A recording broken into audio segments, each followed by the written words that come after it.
What's going on, Jerome's? We are back. Pregame show, Vikings versus Jaguars. Vikings 9-point favorites as the 1-10 Jacksonville Jaguars come into US Bank Stadium for an ass whooping one time. And yeah, 1,000%. Do not sleep on the Jaguars. Do not let this be a trap game. Do not be glancing ahead to the Buccaneers on the schedule. Win this game. There's never an easy game in the National Football League. Get this win. Move to 500, 6-6, the best 6-6 team in NFL history. And yeah, happy game day. Good morning to everyone except who gave up on this team at 1-5. And we've already gotten some snide comments. Yeah, you gave up on this team at 1-5.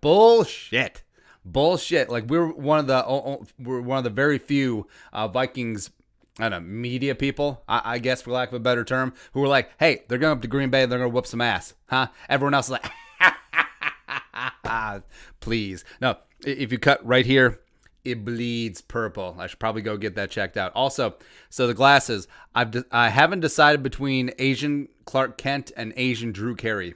It's one of the two. But thanks for coming along on the live stream. We'll be here halftime as well as post-game show. And, of course, the winners and losers of the game. And like I said, no more cardiac kids. No more last-minute heroics. No more needing a miracle and 17 things to go right to get a win. Can we just get an ass whooping? Can we do that? Because it should have been that against Dallas. It should have been that against Carolina. Now, can it please be that against Jacksonville? Just un timeo. So, injury report. Let's see who's inactive. All right, so Jaguars, we knew Dakota Allen, utility linebacker, special teams guys out. Correa's was a starting Sam linebacker. He's out. Tyler Davis, Jake Luton is inactive because they have Minshew back up as the backup to 9 foot tall. Mike Glennon. Also, do you know that Mike Glennon is the reason that Russell Wilson transferred to Wisconsin? Because, God, who was the head coach's name?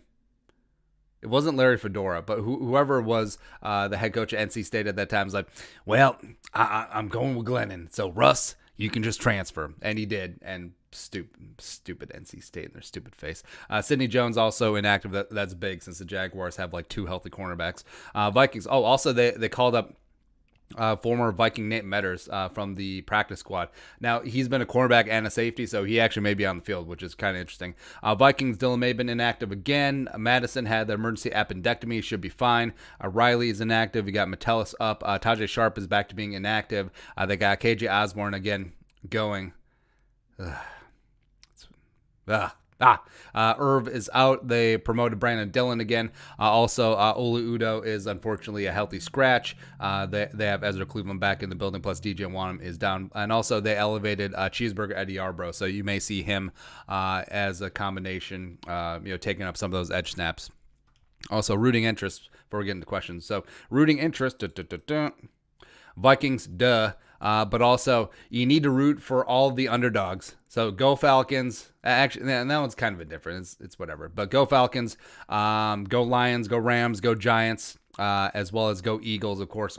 And then tomorrow, go Bills, beat the Niners one time. And also, what's interesting is that Vikings beat the Jacksonville Jaguars. Rams beat the Cardinals, dropped them to 6-6. Vikings have a better conference record, so they got the tiebreaker. So they slide into that 7th seed in the playoffs, baby.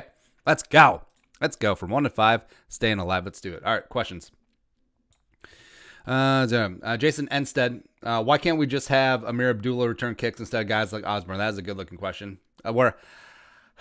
So returning kicks is easier than punts. It just is, trajectory-wise, as well as decision-making. It's a lot different on returning punts. So Abdullah... I get Abdullah as a kick returner. I think he's got a little bit more explosiveness to him, so I would do that. But also, see, who has experience returning punts? So Thielen, except you don't want to expose him to that. BC, I believe, returned some punts at Colorado State. Mike Hughes, obviously, if and when he gets back. But I just don't trust Osborne. I don't anymore. Mark Jr., why does everyone want us to draft a defensive tackle when we don't even play Lynch? Well, I think stylistically, just a different flavor of defensive tackle. So, the Twyman from Pitt, Stills from West Virginia, Onwuzurike from Washington, just a penetrating 3-tech. Where Lynch was a guy coming into the league who didn't really have a true position. Like, he played 3-tech and 5-tech and defensive end, and he's he's too light for an every down defensive tackle. He's too he's not long enough. He's not quick enough for an every down edge rusher. So he is a guy without a position, but good things happen whenever he's on the field. So I think Patterson and company are just sort of breaking him down to rebuild him back up. And I think eventually that he will be a big-time contributor for the Vikings Purple Rain. How many carries do you anticipate Cook having? The way Cousins has been playing as of late, I agree with Pulford. I say let Kirk cook. I would say Dalvin will probably get 20, 22, somewhere in there. Maybe like 4 or 5 catches. I'm really excited for the Vikings versus Bucs game. Are you excited for this one first? You wish, bud. Do you think our defense shows up versus Jacksonville? Also hoping the O-line is fresh and ready to ball out. Skull. If they don't show up against Mike Glennon, who will they show up against? It's a good question. Matt Collins. Who will get more touches, Boone or Amir? I think that Boone will get some more of that running back 2 work with Madison out. I think Amir may play some passing downs, but also, I mean, we're going to take Dalvin off the field on passing downs. So, yeah, I think it will be more Mike Boone. Wyatt DeBomb. What do you think the Vikings will struggle with the most?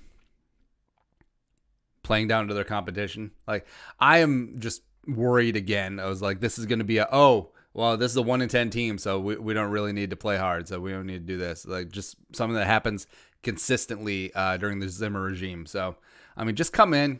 Like, can we just win by 40 once? Can we just do that, please? Jaden Haas. I still have high hopes for the season, but it's a long road ahead. But next year, our team could be unstoppable. Defensive front 7, young cornerbacks, another year experience. Daniil back, Pierce back. Yeah, I think that defense is setting up really well to look pretty damn sexy next year. Khalid Jama, $5 in Super Chat. The Vikings will win by 2 touchdowns. Skull. Gosh, I hope so. Man. Gavin Bauer, what was the one main thing you think the Vikings should do? I think they should pound the ball. Devon Hamilton is... Wait, they can't go back on that. Because they ruled him out. But then, so they ruled him out. So Devon Hamilton, the 3rd-round nose tackle from Ohio State, he is the only defensive interior that's worth 2 hoots stopping the run. So him up is going to be massive. I think Madison would have got a lot of work if he was able to play here, but I think it will be Dalvin. I think it will be Boone. Also, hey, by the way, Jake Long. No, sorry, Kyle Long. Yeah, the other one. Yeah, Kyle Long just sitting in front of that Vikings logo. Looks pretty good. Bring him on back. Come on. Next up, Gavin Bauer. What is the one main thing you think the Vikings should... we are at that one. E.g., I feel the Vikings could easily win the game, but I'm scared, wondering what they're going to do against the Bucs. Don't worry that far ahead, man. One game at a time. Matt Collins, Mike Rose, Iowa State draft profile, please. Dude is identical to Kendricks. Yeah, this is a really good linebacker draft, man. And they're all in the 3-down coverage first mold. So Parsons, I think Parsons is the closest to Kendricks. Parsons out of Penn State, Joke Koromora from Notre Dame, who is actually just like a big safety. Is actually like a beefier Harrison Smith. Golden Domers representing. Also, the Tulsa kid, name escapes me at second, but is going to be squaring off against Desmond Ridder. That's going to be a hell of a game next week. Mike Rose is pretty damn solid too. So yeah, this is a really good and interesting linebacker draft. Unfortunately, the Vikings don't need a linebacker. But man, Bulford Skull, Bull take the marvelous Mike Boone breaks off a big run and gets a touchdown. Well, he did have 3 touchdowns last year, and he averaged like 5.6 yards per carry. So I mean, the guy has talent for sure. Andy Smith trap game, shut your mouth. Athena Smith, so if they elevate Brandon and they don't sign him to active roster, he won't clear waivers, will he? Well, that's what's odd. So Brandon Dillon was elevated last week with Irv out, and then he played 1 snap against Chicago when he was elevated with Irv out. So you only get 2 protections when you're called up to the 53-man roster. So this will be his 3rd. So yeah, he's going to go unprotected back down to the practice squad if they don't add him to the 53. So that'll be interesting for them to gamble on. Daniel Olson. Be honest. Do you think we owe Kirk Cousins, Mike Zimmer, and Rick Spielman an apology? No. Like, if you do your job, you get love. If you don't, you don't. Shogun Guy 33. It's like if we came on some of these videos and just farted, or actually that might do better views, or if we just If we just like yelled and like had no basis, no stats, no informed perspective. Actually, we do that anyway. Anyway, like if we just spewed out cliches and hot takes all the time, we would be rightfully called to the carpet, man. Shogun Guy 33. Who do we need to root for in the other games? Covered that. Hanlu Western bold prediction. James Robinson's held under 50 yards. Woo woo. I mean, it's possible. If the Vikings get up big early and then Jacksonville has to abandon the run, I could easily see that. Thomas J. Well, it's always like if this team runs the ball 30 or more times, they win like 90% of the time. Well, now it's because you're running because you are winning. It's a miscausation. Thomas J. What part of the Jags could destroy the Vikings? I think the run game would be hard to stop. Also, your score prediction, I say Vikings 38-10. Vikings 40, Jaguars 17. I think that, man, if DJ Chark is good to go, because Glennon doesn't have the worst deep ball in the world. He's just bad.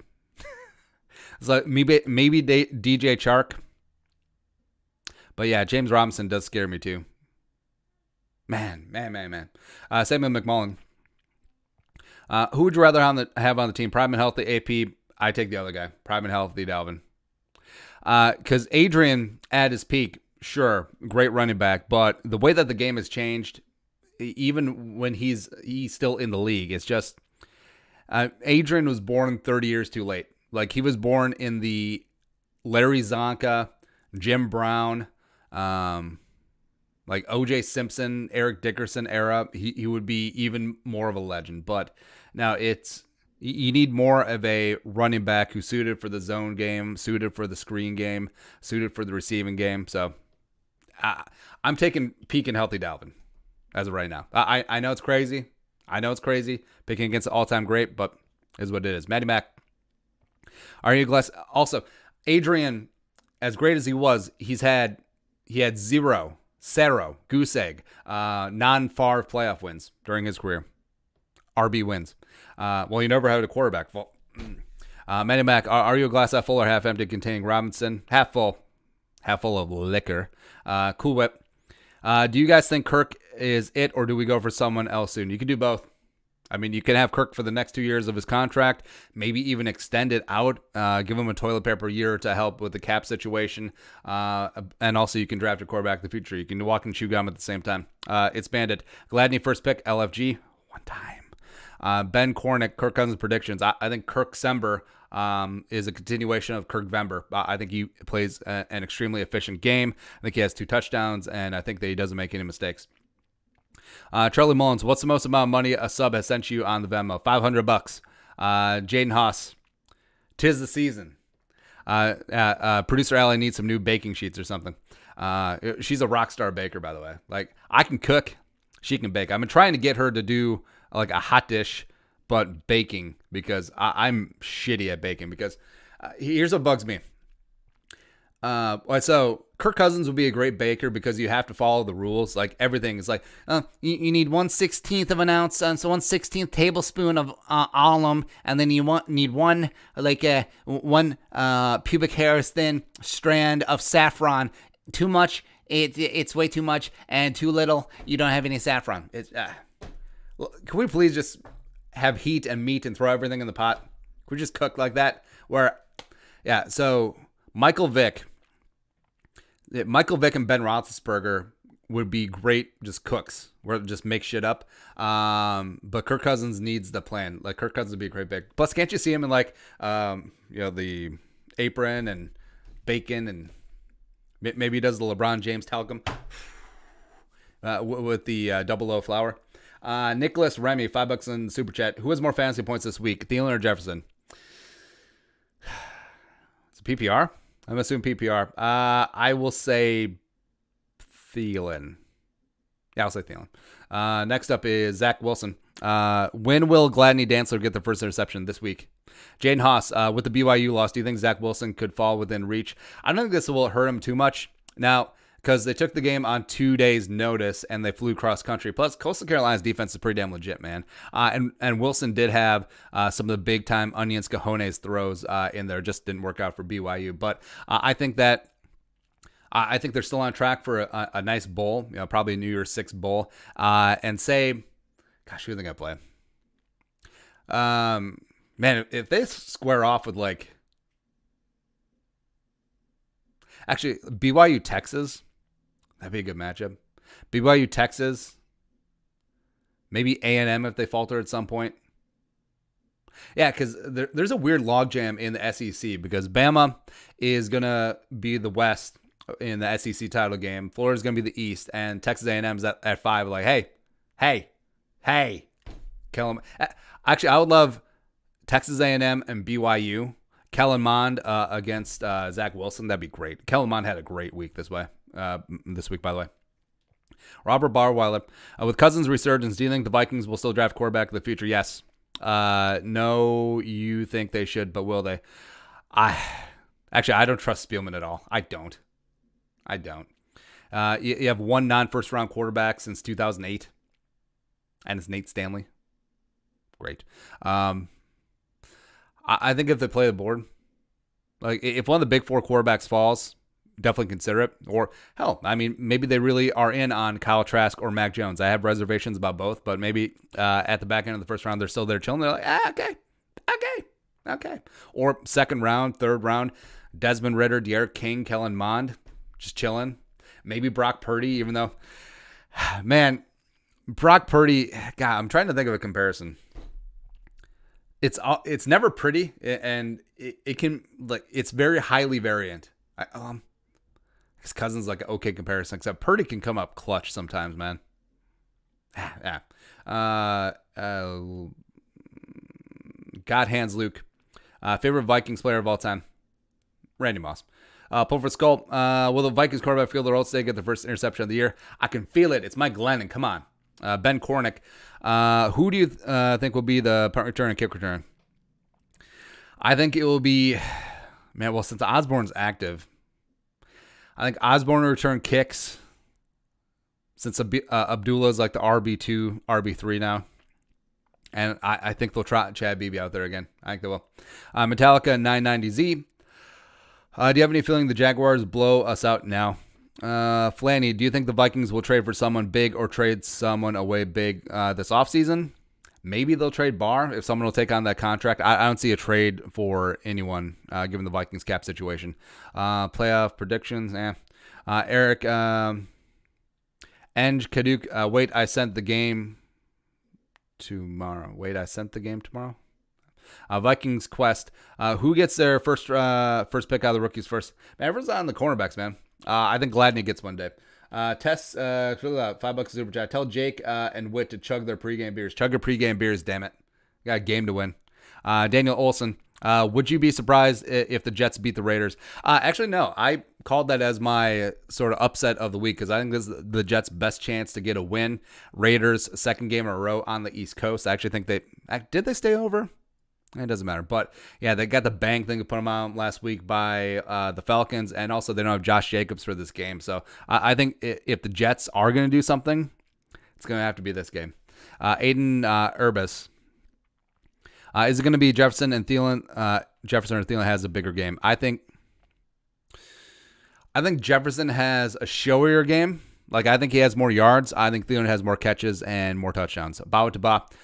Why does Troy Dye play over Todd Davis? Troy Dye is bad. Well, I mean, Troy Dye is just getting used to the NFL game. He's a great coverage linebacker. He's going to have to work on being more of a thumper, but same thing, same issues that Eric Wilson had coming in as the UDFA. And Todd Davis is like a throwback old school two-down, best suited as a middle linebacker, but obviously that's not where he's going to play. But, I have faith in Troy Dye long term. Plus, I mean, they don't play base like 12 snaps a game, so it's not much. Tyler Gustafson. Since the Vikings are protecting Brandon Dillon's Irv Smith Jr. injury worse than they say it is, for example, it's just a tweak. Nah, I don't think that's what it is because I think it expanded to a back injury. And that can happen sometimes if you do have a lower body injury. Sometimes you'll overcompensate and potentially you can either pull or tweak something with the back. I think overall he'll be fine for the stretch run, but yeah, has missed 3 games out of 4. Tristan Bailey, what do you drive? Minivan, son. Jaden Haas. Last question. Are you nervous about the production of Hunter or Pierce after being out for a year? No. Austin Olsen, I'm really worried about this game. Don't be. Ryan Topper. you losing Coastal Carolina, do you think that brings Zach Wilson's stock down? No, not so much, because Wilson did make some dagger throws in that game, so I think he's perfectly fine. OTM Snipes, which Vikings O lineman has the highest PFF? Or also, I will say, so there's always a difference between like the general public's perception of draft picks. That one vacillates a lot, week to week by wins and losses. Sort of how we do our quarterback big board. But I don't think it sways much in the opinion of NFL decision makers. Where, say, NFL decision makers' perspective of a prospect is like this, whereas general public has a big game, has a down game, big game, down game, big game, down game. Oh, look! Did you see what we did at the Senior Bowl? Do you see what we did at the Combine? Where NFL decision makers, it's just kind of like this. Where I actually feel like most of the hay is probably in the barn on Zach Wilson. Barring a pro day, barring some private workouts, maybe a top 30 visit. I think teams overall, like, they're solidifying their opinions, or at least the scouts are, before they send in their final reports to director of college scouting, GMs, etc. But yeah, that's what's always tough. Especially, I feel like Trask and Jones are a little bit overhyped in the eyes of the general public in terms of like draft status, where I think that they will be a little bit more devalued in the NFL draft. I mean, could be wrong. Obviously, could be wrong. But I do see Jones and Trask more as a back end of the first round, where I think teams will gamble on the physical tools of Zach Wilson and even Trey Lance more than the big time production, even in the SEC. OTM Snipes, which Vikings offensive lineman has the highest PFF grade? Today, I say it will be, I'll say Brian O'Neill. Hopefully, it'd be more Reef on Josh Allen. Oh, good. We're on CBS this week. No more Jonathan Vilma. Screw him. Ryan Topper, did you see Mac Jones out there against LSU? Look great, extended plays, and threw some beautiful deep balls. I love Kirk, but man, mid-first doesn't feel like a reach for Mac Jones. I do like Mac Jones. I think that so the analogy we always use is that, all right, so Alabama, even without Jalen Waddle, still has just an ass load of talent, right? Devonta Smith may be like 120 pounds, but he'll still be a first-round pick. I do think that Najee Harris is going to be the next Le'Veon Bell, hopefully without the attitude issues. I mean, Duke can do it. But I see Mac Jones, instead of like a pure scorer, like a Michael Jordan, I see him as a distributor, like a Jason Kidd. So, yeah, I think Mac Jones does great with the talent around him. And, of course, you can win with that in the National Football League. But if you don't have a great offensive line in front of him, if you don't have weapons on the outside, if you don't have one of the best running games in the league, can Mac Jones do it by himself? I don't know. But also, can many quarterbacks in the league do it by themselves? It's a big ask. It is. But also that separates the elites, the very goods, the goods, and everyone else. TK. Madison just tweeted he had surgery. What's up with that? Had his appendix out. No big deal. Jamie Cooker. If they make the playoffs, I don't know. Skullvike, I really like Devonta Smith out of Alabama. Give you a good wide receiver 3. That wouldn't be interesting, man. I do wonder where he is going to go. I would be okay with it. I would, because even though it's a good wide receiver class, I think that there's a lot of high-end guys, and then there's a pretty steep drop-off. So, like, I think Waddle will still go above Smith, even with the ankle injury. See, what's the order going to be? I think it'll be Chase. I think Chase could go top 7, somewhere in there. Terrence Marshall from LSU, respect. He doesn't get the love that he deserves. Waddle will be in there. Devonta Smith. Bateman. Ugh. It's tough to gauge, man, because Tanner Morgan's been really sucking ass this year. I think Bateman probably still going to be a top 40 pick. I think Rondale Moore's pretty damn legit. Yeah, it's going to be interesting, man. Sean Sebastian, Shakira or J-Lo, both. MJ, the GOAT. Do we slip into the playoffs today? Yes. LB, if we win out, is it a good chance we get the 6th seed? I guess it's not impossible, but at this point, just take care of your business and you get in where you get in. But that's it. 5 minutes of game time, kickoff time. Enjoy yourselves. I'll be back at halftime. You guys are the best. Keep it tuned right here. The best Vikings pregame show, halftime show, postgame show in the universe. The only one that actually matters. Classes. Skull. Production value.